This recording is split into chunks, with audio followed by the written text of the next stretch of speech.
ఇప్పుడు toll gate ఏం స్పందించలేదు. మళ్ళీ మేము పోయి వాళ్ళ దగ్గర కలిసి, మాది నందిగామే కాబట్టి మళ్ళీ పోయి కలిసి వాళ్ళని కారు అడుగుతున్నారు.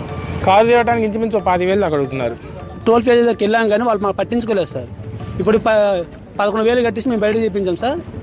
ఇప్పుడు కూడా దీన్ని షోరూమ్ తీసుకెళ్ళాలంటే 8,000 అడుగుతున్నారు సార్. టోల్ ప్లాజా 70 రూపాయలు కట్ అయింది సార్ మాది కూడా.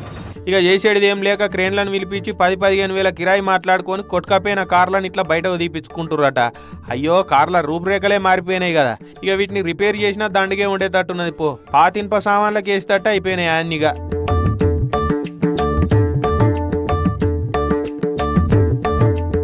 కార్ లాగమై అందులో వస్తువు లాగమై బాధితులు ఏడుస్తుంటే కార్లకెళ్ళి పైసలు బ్యాగులు కూడా కొట్టేసిరని ఇంకొందరు అంటున్నారు. 20,000 క్యాష్, తులం బంగారం సార్. ఒక బ్యాగ్ పోయింది సార్, క్రెడిట్ కార్డులు, డ్రైవింగ్ లైసెన్స్ పోనా సార్. దాంట్లో లగేజ్ ఉంది సార్. మరి అంటే దాంట్లో 5 లక్షలు లగేజ్